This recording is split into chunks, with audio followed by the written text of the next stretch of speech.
Let's start examining the first section of the Ultranova synth engine, its oscillators. The oscillators within a subtractive synth give us the raw tones and timbres to then shape using the filter and amplifier. The Ultranova has 3 oscillators, as well as 2 ring modulators between oscillators 1 and 3, and 2 and 3, and a noise source. Delving into the settings of an oscillator give us several parameters which can be adjusted for designing sounds. Firstly, we can adjust the pitch of each oscillator in terms of coarse tuning in semitones,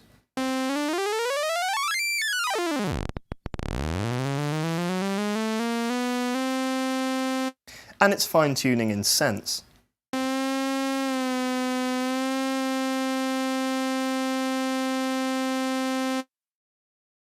We then have the virtual sync parameter, which allows for classic oscillator sync style effects without the need of a secondary oscillator.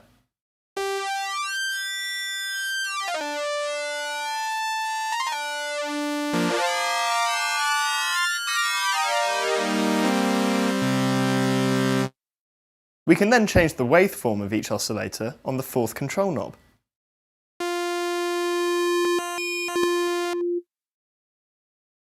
The waveform determines the harmonic structure of the oscillator's output, and, timbrally speaking, is the most important parameter for each oscillator.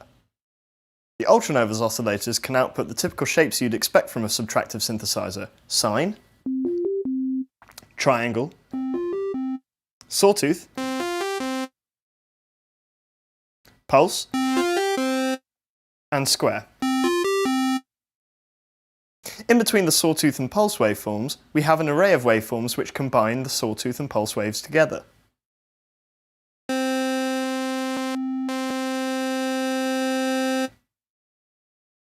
Past the square wave, we have various digital style waveforms.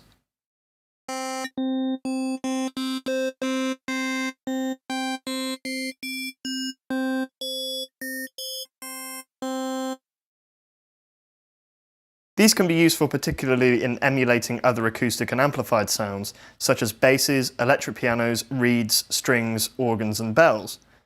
Past this set of waveforms, we then have a collection of 36 wavetables, which, when modulated via the index parameter, can be used to create evolving timbres.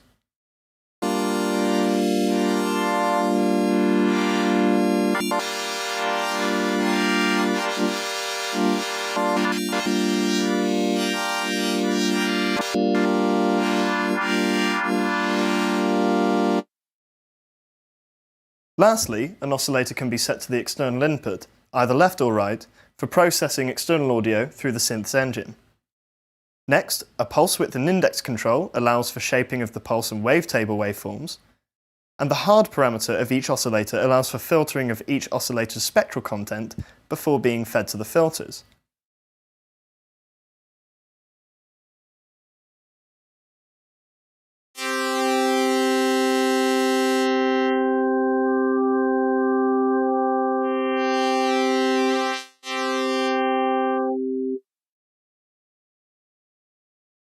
Adjusting an oscillator's hardness results in a different sound than that of the filters, however. By decreasing the oscillator's hardness, the upper harmonics of the waveform are gradually removed one by one, rather than rolling each harmonic off, as in a filter. With a hardness of 0, the oscillator will play the fundamental only, so a sine wave will be heard.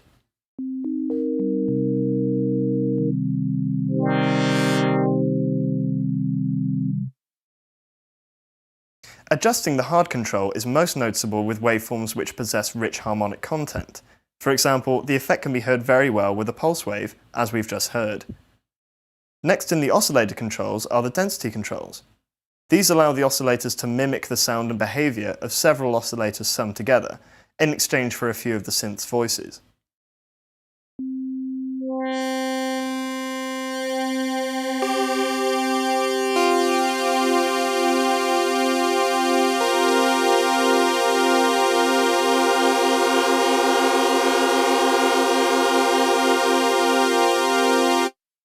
By using the Detune control, we can gain unison style effects and generally make the oscillator's output sound thicker.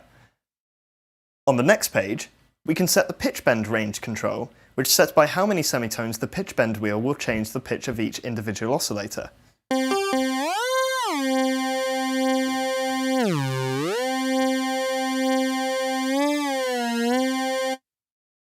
The second control sets the wavetable interpolation amount.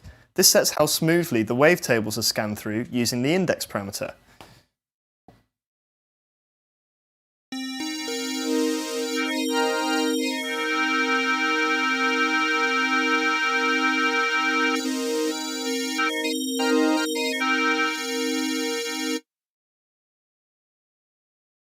The last 6 parameters are common to the 3 oscillators and noise source.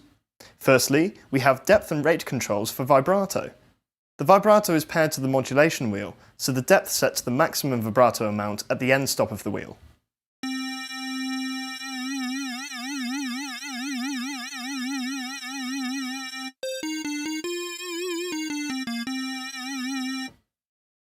Next is the drift control, which detunes the oscillators slightly from one another. This results in thicker textures with all oscillators brought up in level, while saving the need to detune each oscillator manually. The next parameter is the starting phase of the oscillators. This can be used to control whether or not the waveform provides a click when a note begins or not. The first value of this parameter will set the oscillators to run freely and not synchronize to the start of a note. Next, we have the option to fix the oscillators to a given pitch. This is useful when designing unpitched sounds, such as drums.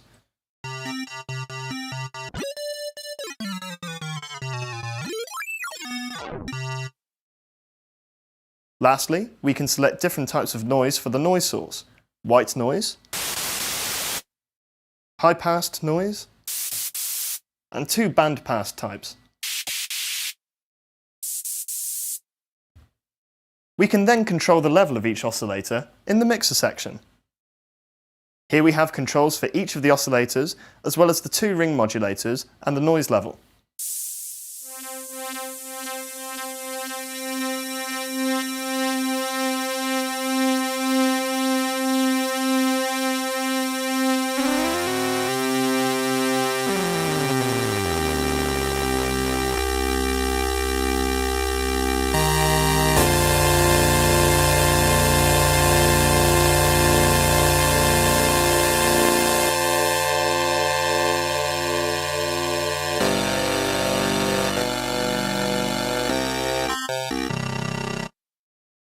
There are also 2 controls which can adjust the signal level entering and leaving the Ultranova's effects section.